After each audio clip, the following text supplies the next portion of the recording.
Olá a todos, bem-vindos aqui ao primeiro episódio de 2023 e hoje vamos fazer uma viagem ao que se passou em 2022 e também tentar perceber o que vai acontecer neste ano de 2023. Eu quero começar por agradecer a todos vocês que ou fizeram um workshop, ou se juntaram à comunidade, ou compraram uma print ou uma revista, porque todo esse apoio, toda essa confiança no meu trabalho é essencial para eu continuar a fazer estes vídeos e continuar a conseguir viver da fotografia desta forma, que é um bocadinho a ensinar a fotografia e a partilhar as minhas aventuras. Portanto, muito obrigado a vocês que fazem tudo isto ser possível. O ano passado foi um ano muito bom, porque para além de eu conseguir continuar a explorar um dos sítios que mais gosto, que é o Parque Nacional da Peneda de Gerês, como muitos de vocês sabem, foi também um ano de novas descobertas e de revisitar locais que são muito queridos. Por exemplo, consegui visitar pela primeira vez o Parque Natural de Somedo, que foi uma boa experiência. Portanto, também fui à Madeira pela segunda vez, mas foi a primeira vez que fui lá para fotografar, portanto foi uma experiência fantástica. E voltei aos Picos da Europa e voltei à Noruega. Portanto, foi um ano recheado de viagens e de pessoas novas e de coisas novas que foi muito enriquecedor. E eu agora queria falar-vos um bocadinho das imagens que eu escolhi, que foram 12, e acho que as pus por ordem cronológica, mais ou menos, portanto, no mínimo estão divididas pelas estações, e eu vou começar aqui pelas primeiras, portanto, mês de janeiro, e eu acho que o ano passado começou muito como este ano, começou como um ano muito frio, e eu lembro-me de estar a subir para o Conho, a partir de Leonte, com o Cândido, com o Pedro, e eu sei que nessa noite, quando a gente lá passou, devemos ter apanhado uns menos 10 graus. Estava muito frio, e ali a chegar ao Borrajeiro, há uns charcos temporários que estavam congelados, e eu acho que é fantástico, e fico mesmo contente como é que nós os três conseguimos ficar maravilhados com uns charcos congelados durante horas a fotografar aquilo. E houve algumas imagens que saíram ali que eu por acaso gosto bastante. E é sempre enriquecedor e deixa-me contente quando vejo pessoas a entregarem-se desta forma à paisagem e ficarem de certa forma envolvidos, tão envolvidos que tudo o resto desaparece. Portanto, acho que é brutal. Uma das imagens que resultou desse dia foi esta aqui, que eu já não me lembro se isto foi feito com uma lente macro ou não, mas também pouco importa, porque é bastante abstrato e eu gosto muito dela, principalmente por causa deste fundo muito escuro, que eu já descrevi antes o porquê dele estar assim, que basicamente o que eu fiz um bocadinho de sombra com os pés, não sei se fui eu ou se foi o Cândido ou o Pedro que me ajudaram, a criar sombra para quando disparar, basicamente a expor para as zonas de altas luzes e o fundo ficar completamente negro, dando assim um aspecto mais abstrato. Porque se víssemos um bocadinho do fundo, se víssemos o fundo, que é a pedra, seria mais fácil de identificar à partida o que era isto, não é? E assim ficou um bocadinho mais difícil de lá chegar. Houve outra situação em que eu ia com o Cândido à Palma, e sei que tivemos que vir para trás porque já não era seguro sequer, porque tínhamos que passar por algumas zonas em que tínhamos umas quedas grandes para ambos os lados, com o trilho a passar por uma zona estreita, e a quantidade de vento que se fazia sentir era muito forte e decidimos voltar para trás.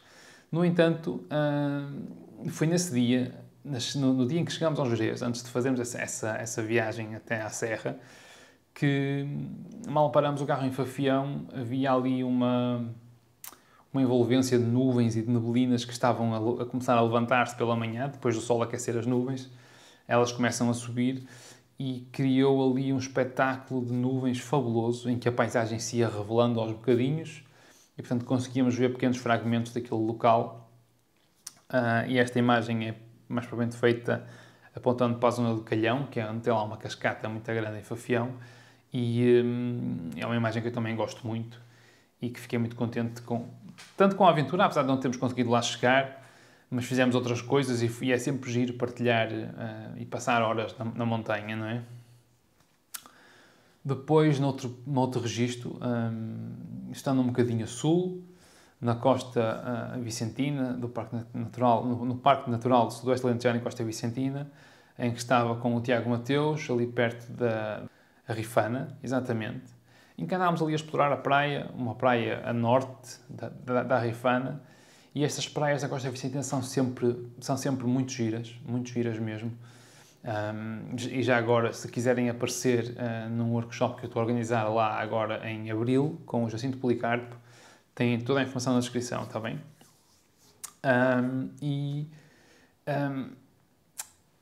Quando estamos a fotografar aquelas pedras, eu acho que eu tenho muita noção que estou a fotografar o tempo também, não é? Porque há ali muita história de certas pedras darem forma a outras pedras. Portanto, aquilo é erosão, é tudo. E é muito complexo, mas é giro quando conseguimos fazer algum sentido daquilo. E eu acho que esta imagem é um exemplo disso, é que eu lhe chamo o Ninho das Pedras. E acho que se percebe porquê, porque estas pedras aqui eu só as imagino na maré alta a serem remexidas dentro desta pequena concavidade, a moldarem a concavidade a moldar as pedras. Mas acho que é uma história gira de pensar e de imaginar. Com certeza que estas pedras não são as únicas que ali estiveram, não é? Porque o mar é tão forte, provavelmente já tirou estas de lá, pôs lá outras e por aí fora, mas é giro pensar nisto. E na consequência desta visita à Costa Vicentina, quando cheguei aqui à Póvoa, comecei a ir outra vez à praia. E se calhar devia ir mais, porque passei lá bons momentos e a luz é bonita, é tudo bonito, mas houve um dia em particular em que as rochas aqui da zona também falaram comigo, porque tinham um aspecto bastante abstrato. A mim pareciam ondas, ok? Pareciam-me ondas com salpicos de água. Ora bem, na verdade, para ser sincero, acho que na altura nem foi a mim que nesta ideia nem me surgiu a mim, foi a Diana, quando viu esta imagem, que me disse isto. Mas também já houve gente que me disse que via montanhas e neve, e portanto é uma fotografia de uma rocha na praia que nos pode transportar e pode ter interpretações diferentes, e eu acho sempre isso muito giro. E como o meu amigo Paulo Rocha citou alguém durante o Imagina Tour, a nossa fotografia só está completa quando partilhamos com alguém, porque há sempre outra interpretação, e neste caso acho que é um bom exemplo. E também é uma das fotografias que me marcou durante o ano passado. E depois temos a viagem que eu fiz até ao Parque Natural de São Medo, que fui com o Cândido e mais uns amigos, e fomos na primavera, mas apanhámos um nevão gigante. E foi giro que mal estávamos a chegar, eu acho que fiz a fotografia que mais gosto daquela viagem, que foram só 2 ou 3 dias, já nem me lembro. Mas eu tive que parar o carro e sair, porque estávamos na primavera, havia faias com folhas ainda do outono anterior e havia neve. Portanto, eu chamo esta fotografia 3 estações, porque temos folhas de outono, estamos na primavera, mas está a nevar como o inverno.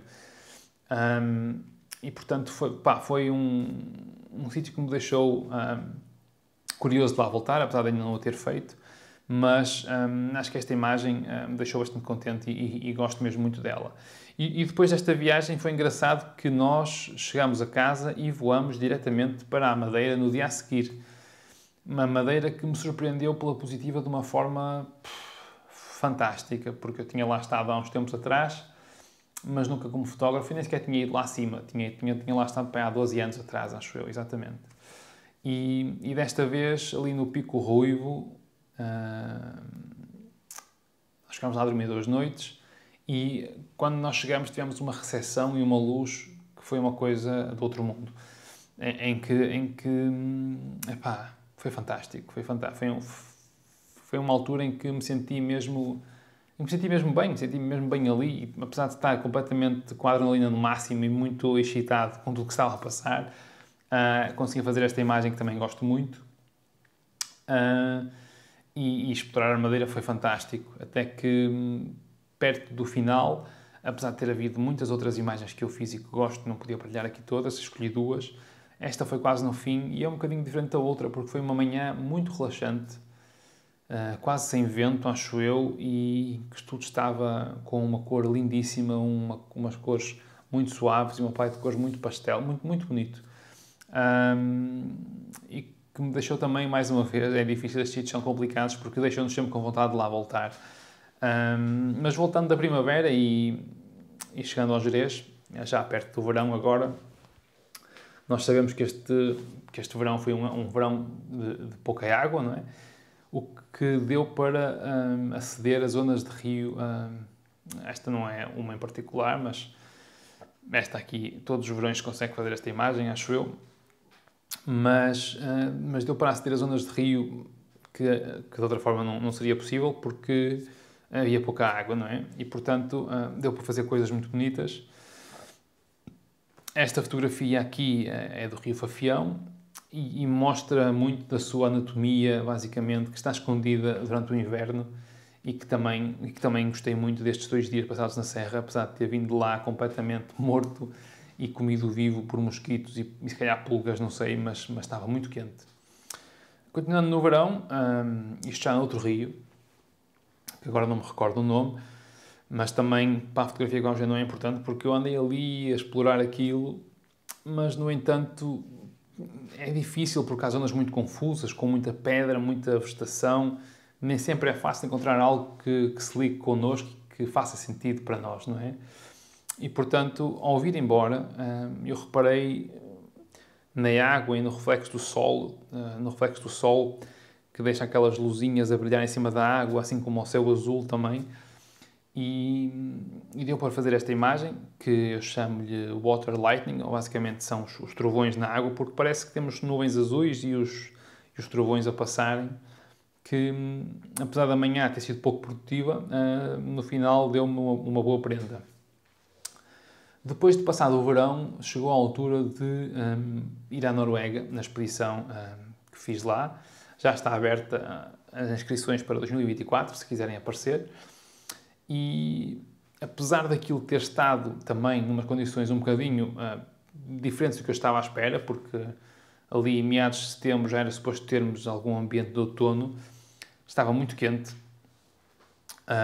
muito céu azul e pronto, foi um bocadinho diferente. Mas quando visitámos lá uma cascata que é Vestifossen, ou Vetisfossen, eu já escrevo aqui o nome correto em baixo, eu fiz uma imagem da qual gosto muito, porque apesar daquela cascata ser uma coisa gigante, com 300 metros de queda livre, e eu fotografei isto bem com a minha câmera a 150mm, ou seja, a 300mm equivalente em full frame, uma pequena porção daquela cascata em que consegui apanhar com a mesma obturação diferentes velocidades da água, porque tínhamos a parede era heterogénea, tinha pedras para fora, outras para dentro, e a água passava com velocidades diferentes. Eu achei piada a isso.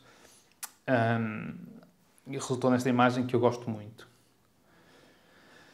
Depois da Noruega, e voltando a Portugal, tivemos aqui o Íris, o festival, não se esqueçam de aparecer lá este ano, que irá haver uma terceira edição. Houve a expedição Les Alés, no Gerês, e depois fui até aos Picos da Europa novamente, que apesar de ter sido uma experiência boa e má, porque a expedição com as pessoas correu perfeitamente, também já está aberta para este ano as inscrições. Nos dias que eu ia ficar, além da expedição para fotografar, fiquei doente e não consegui fotografar muito, não é? Mas, de certa forma, não fiquei com nenhum ressentimento, porque hei de lá voltar este ano outra vez e, portanto, conseguiria fazer isso agora. Mas ainda deu para fotografar e esta imagem é uma delas, em que, enquanto caminhava de um participante para o outro, vi esta cena à minha frente e não consegui resistir a fotografá-la. E gosto muito, porque vemos aquela árvore amarela ali no canto e depois tudo o resto já completamente despido de folhas. E dá um sentido de isolamento, não é? Acho giro, achei muito giro esta fotografia e também o local é simplesmente fantástico.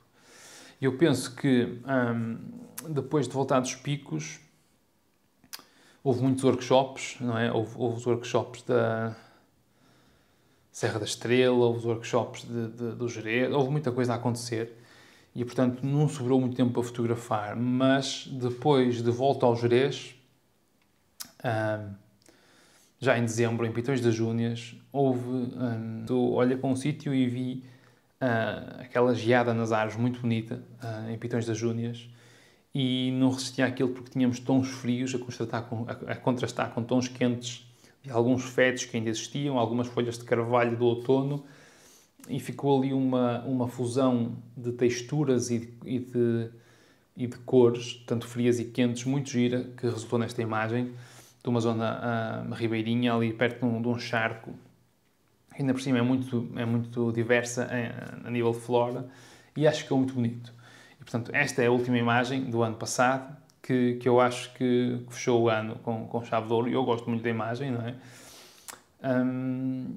E este ano começou exatamente no mesmo local em que esta imagem foi feita.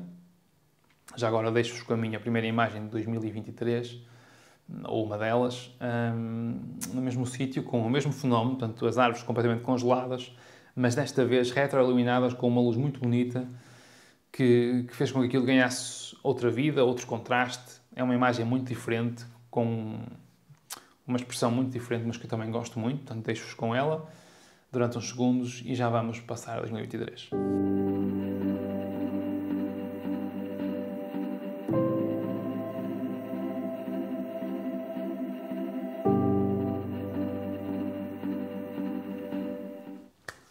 Ora bem, e agora, falando um bocadinho, primeiro espero que tenham gostado da viagem feita no ano 2022, agora falando deste ano que vem agora, e falando do YouTube e tudo que vai acontecer daqui para a frente. Portanto, eu vou tentar este ano, porque eu normalmente sou um bocadinho de... arranjo uma coisa e ponho no YouTube, não tenho dias para pôr e deixo tudo assim um bocadinho à sorte, porque não tinha mais coisas para fazer, para além dos workshops e dos vídeos, etc. E, portanto, era fácil de sempre que me apetecesse fazer alguma coisa. Mas este ano eu vou tentar ser um bocadinho mais regrado e, portanto, tentar partilhar sempre no mesmo dia, à mesma hora, para me organizar melhor, para ter tempo para as outras coisas que, em princípio, aí vêm, ok? Portanto, eu vou começar a partilhar, se calhar, um vlog de 15 em 15 dias, ok? Não mais, tentar que sejam vlogs maiores e a minha maneira de ver vlogs melhores, com uma história mais completa, feitos com mais calma, e espero que vocês gostem do conceito que aí vem. Não vou acrescentar mais, há de ser parecido, mas ao mesmo tempo diferente, portanto espero que gostem. E depois também vou tentar intercalar isso com mais histórias de luz, vou tentar fazer, vamos ver se isto vai funcionar, tentar fazer uma de 15 em 15 dias e tentar manter esse ritmo ao longo do ano. Uma por semana, claramente, era bastante. E é preciso irmos medindo o pulso à coisa e tentar perceber o que é que vai acontecer. Portanto, uma semana um vlog, uma semana histórias de luz, outra semana vlog, outra vez histórias de luz e por aí fora. Vou tentar manter este ritmo desta forma, ok? E depois, se houver algum vídeo que seja mais gravado aqui no estúdio e que seja algo mais de mim a falar para a câmara, esse poderá surgir de quando em vez, quando for oportuno. E para além disso, já tem quase todos os workshops agendados para este ano. Falta lá uma coisa ou outra no outono, talvez algo na primavera, mas de resto está lá tudo. Portanto, inscrevam-se se quiserem aparecer em algum desses workshops ou expedições. E espero que tenham gostado deste bocadinho e até para a semana. Um grande abraço e fiquem bem. Bom ano!